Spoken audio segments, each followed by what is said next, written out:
할렐루야. 시간에 같이 은혜 받을 말씀은 마태복음 22장입니다. 22장 1절로 말씀부터 6절 말씀입니다. 마태복음 22장 1절로 말씀부터 6절 말씀까지 우리 다 같이 믿음으로 합독하고 은혜 받겠습니다. 시작. 예수께서 다시 비유로 대답하여 이르시되 천국은 마치 자기 아들을 위하여 혼인잔치를 베푼 어떤 임금과 같으니 그 종들을 보내어 그 청한 사람들을 혼인잔치에 오라 하였더니 오기를 싫어하거늘 다시 다른 종들을 보내며 이르되 청한 사람들에게 이르기를 내가 오찬을 준비하되 나의 소와 살찐 짐승을 잡고 모든 것을 갖추었으니 혼인잔치에 오소서 하라 하였더니 그들이 돌아보지도 않고 한 사람은 자기 밭으로 한 사람은 자기 사업하러 가고 그 남은 자들은 종들을 잡아 모욕하고 죽이니. 아멘. 아멘. 사랑의 아버지 감사합니다. 간밤도 주님 은혜 가운데 저희를 쉬게 하시며 또 한 날을 허락하시고 이 새벽 시간 주님을 찬양하며 예배하게 하시고 이 시간도 하나님의 생명의 은혜의 능력의 축복의 치유의 응답의 말씀을 또 이 시간도 예배하시고 허락하신 아버지 감사합니다. 이 시간도 주의 말씀을 통해서 우리에게 큰 은총과 능력과 성령의 충만한 역사를 이루어 주시옵소서. 이 시간도 함께 하시면 주님 감사하며 예수님의 이름으로 기도 올리옵나이다. 아멘. 할렐루야. 하나님은 여전히 오늘 새벽에도 말씀을 통해서 우리에게 말씀하십니다. 그러므로 여러분 하나님 말씀을 받을 때 자세가 중요한데요. 우리가 샴마 하고 받으면 여러분 신명기 28장 1절로 14절의 말씀의 축복이 이루어질 줄 믿습니다. 또 우리가 말씀에 선포될 때에 그 말씀에 화답하는 우리 믿음의 고백이 있는데요. 그것은 아멘입니다. 아멘은 하나님께 영광을 돌리는 것이고 아멘은 아버지 그대로 될 줄 내가 진실로 믿습니다라는 믿음의 고백이고요. 또 아멘은요 하나님 모든 것을 이루어 주옵소서라는 신앙의 기도입니다. 그러므로 아멘하여 여러분 말씀의 응답의 은총을 덧입는 귀한 여러분 되시기를 다시 한번 주님 축원합니다.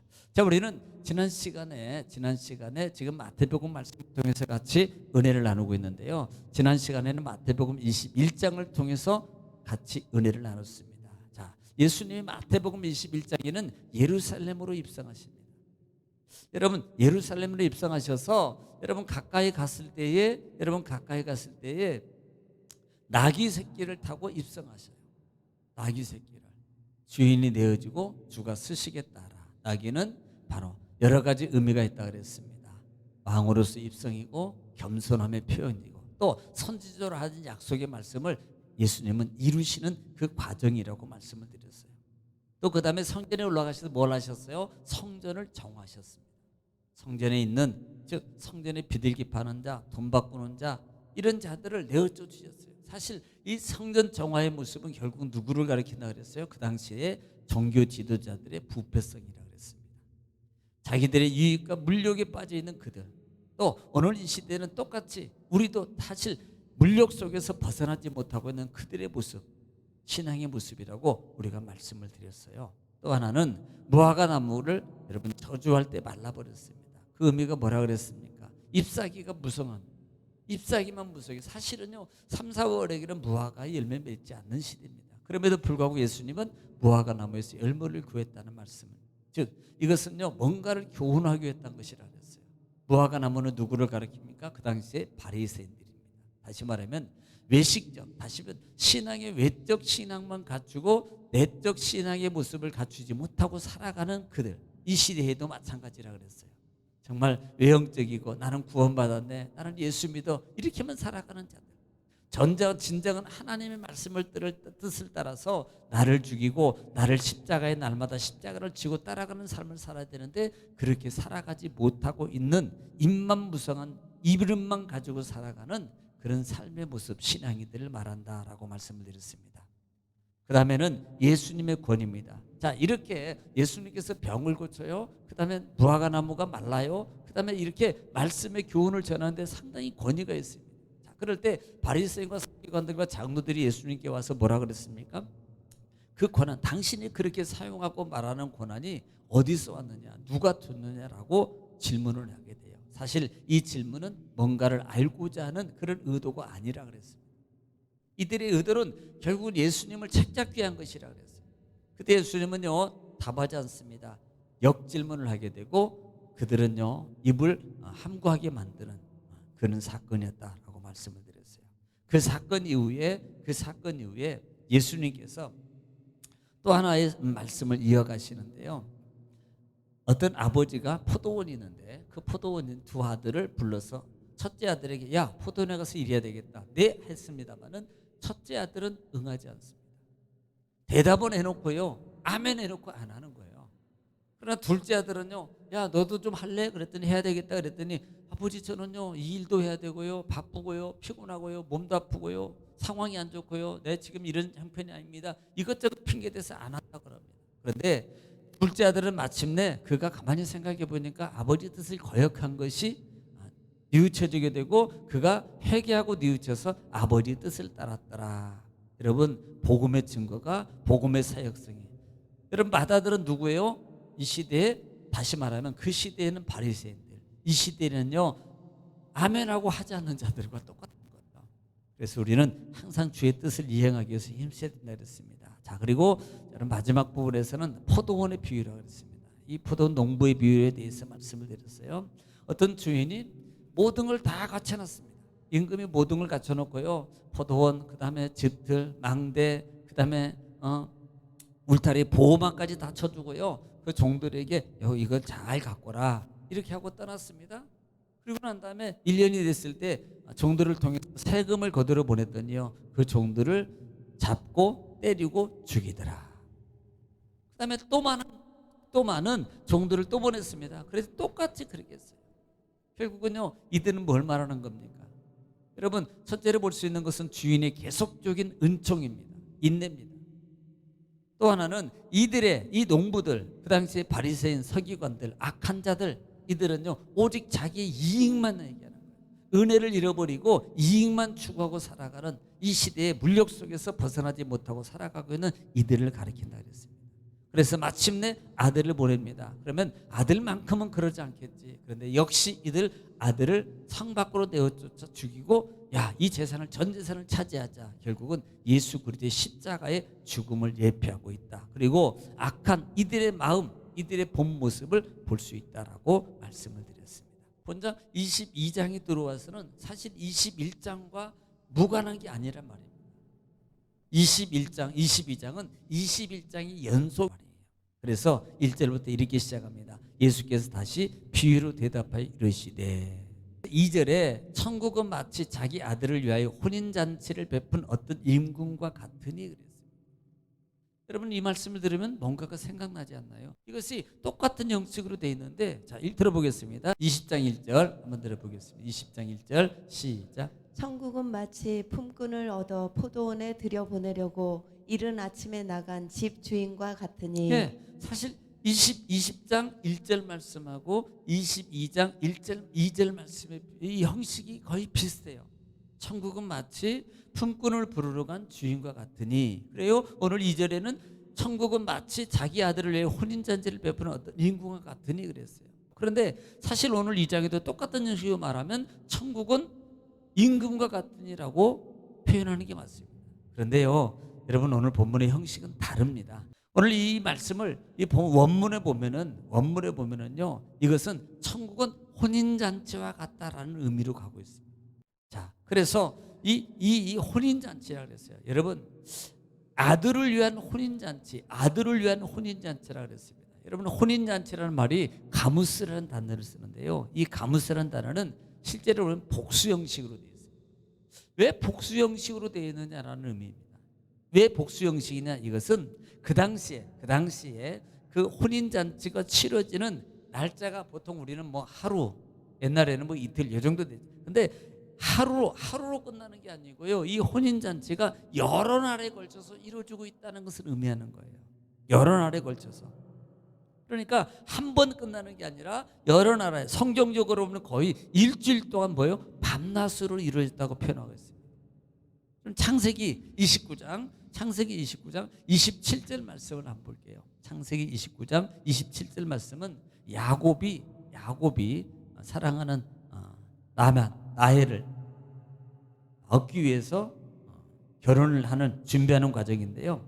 27절 한번 보겠습니다. 시작. 이를 위하여 7일을 채우라. 우리가 그도 내게 주리니 내가 또 나를 7년 동안 섬길지니라. 네, 7일 동안 지금 준비하는 거예요. 사실 그 당시에는 7일 동안 밤낮으로 이 혼인잔치가 이루어집니다.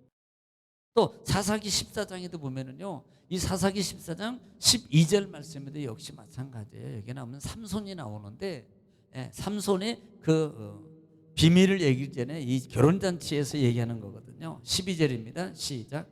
삼손이 그들에게 이르되 이제 내가 너희에게 수수께끼를 내리니 잔치하는 이래 동안에 너희가 그것을 풀어 내게 말하면 내가 베옷 30벌과 겉옷 30벌을 너희에게 주리라. 자, 중요한 이래 동안이라는 단어거든요. 이래 동안 7일 동안 이루어지는데 내가 7일 동안 기회를 줄게 그랬어요. 그러니까 이 혼인잔치는 7일 동안, 여러분 아마 우리가 7일 동안 결혼식 밤낮으면 다 거들날 겁니다. 아마 뭐 형식에 따라 다르겠습니다만은 뭐 잔치는 물론 좋은 거지요. 그런데 그렇게 많은 기간 동안 한다면 상당히 많은 비용이 들어갈 겁니다. 자, 그런데 천국 잔치라는 의미를 통해서 보면서 우리는 이 말씀을 꼭 기억하겠습니다. 아들을 위한 혼인 잔치라고 그랬어요. 아들은 실제적으로 부각되지 않는 것 같습니다. 그러나 실제적 주인공은 누구를 가리키는 거겠습니까? 아들은 누구예요? 예수 그리스도를 가리키고 있다는 사실. 그래서 예수 그리스도를 말하고 임금은 하나님을 의미하고 있다라는 말씀인 것입니다. 즉 이 잔치는 예수님의 복음 사역을 위한 동조하고 동참하는 자들의 잔치다라고 말하고 있는 거예요. 자, 그리고 난 다음에 3절 말씀입니다. 3절 말씀에 종들을 보냈다 그랬어요. 이 종들을 보내요. 그 창한 사람들을 혼인잔치에 오라 했더니 오기를 싫어하더라.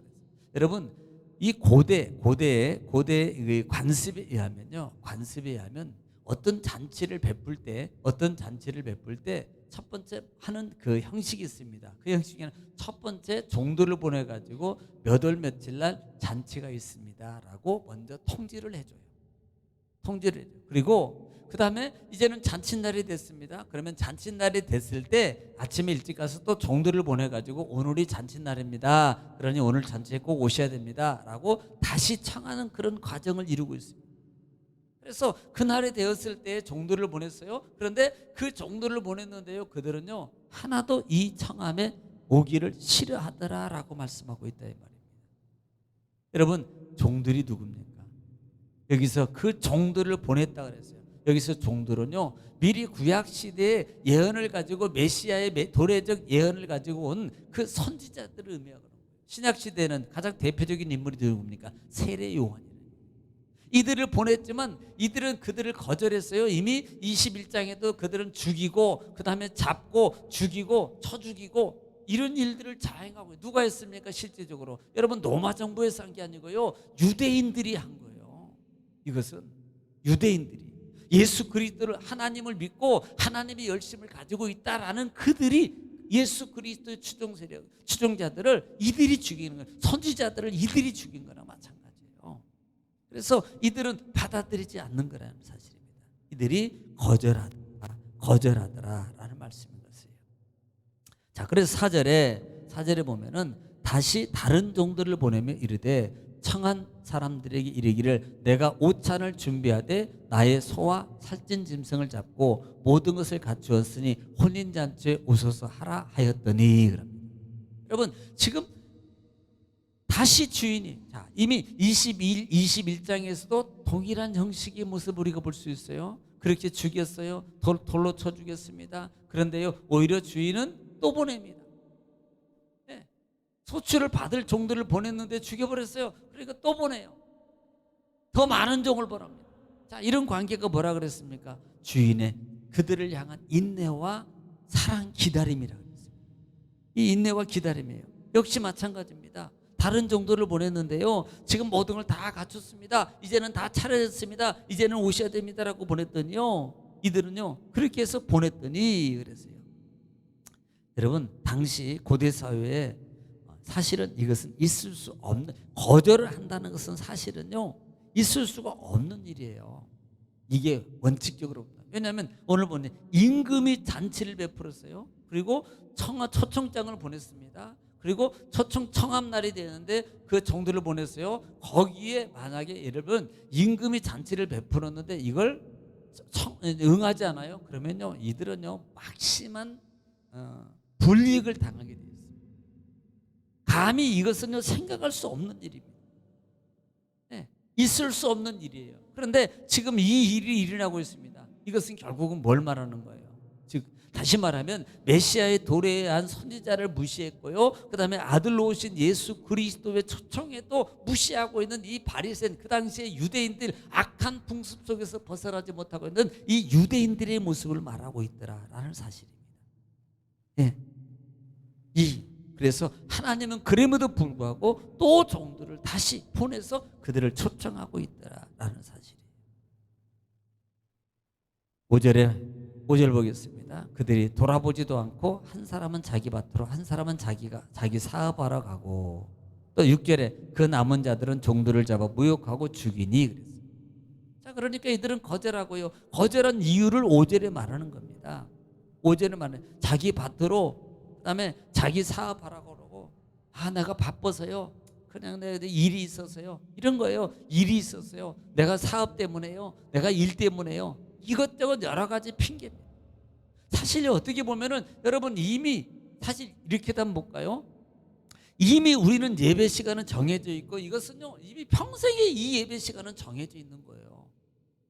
그런데 여러분 이 정해진 시간은 이미 정해진 게 일주일 전에 있었던 게 아니고요. 우리 생애 신앙의 이날은 항상 정해져 있는 거예요. 그러면 이날은요 핑계가 없어요. 이미 정해진 시간은 먼저 이날을 잡은 게 아닙니다. 엄밀하게 말하면 우리 신앙이 있었어요. 그래서 이건 빼면 안 되는 거예요. 그런데 이것 때문에 저것 때문에 요것 때문에 이렇게 한다는 말이에요. 많은 핑계거리를 통해서 주님의 초청, 다시 말하면 하나님은 그들을 향해서 많은 걸 주고 은혜를 베풀어 주고 축복을 베풀어 주고 기적을 베풀어 주고 그의 문제를 해결해 주고 병을 고쳐 주고 많은 것을 해 주려고 예수님이 하나님이 초청하는 거예요. 뭐가 여러분 필요해서 하나님이 하겠어요? 우리에게 많은 걸 베풀어 주기 위해서 우리를 초청하고 있는 거예요. 그렇다면 이런 핑계가 우선이 아닙니다. 그것이 우선이 아니고요. 그 초청에 응하는 것이 먼저, 왜? 나를 위해서, 영원한 우리와 우리의 삶과 우리 자녀와 우리 가정의 모든 걸 위해서라도 그 초청에 먼저 응하는 것입니다. 여러분 그 진리의 법칙을 여러분 알아야 된다 이 말이에요. 그래서 오늘 여기까지 말씀드리겠습니다만은 우리는 먼저 그의 나라와 그의 의를 구하면 내가 이 모든 것을 너에게 다 더해주겠다라는 말씀을 기억하시기 바랍니다. 먼저 우선권을 설정 잘하고 먼저 우선권을 그것보다 더 잡을 줄 아는 믿음의 선견자들이 되시기를 다시 한번 주 이름 축원합니다. 오늘도 여러분 말씀을 보여잡고 여러분 기도할 때 하나님께서 가정을 위해서, 여러분 자녀를 위해서 기도할 때 하나님 들으시고 역사해 주시면 기도하겠습니다. 주여, 걸어가시고 자비로우신 아버지 은혜와 사랑을 주님 감사합니다. 아버지와 아버지 사랑하소서.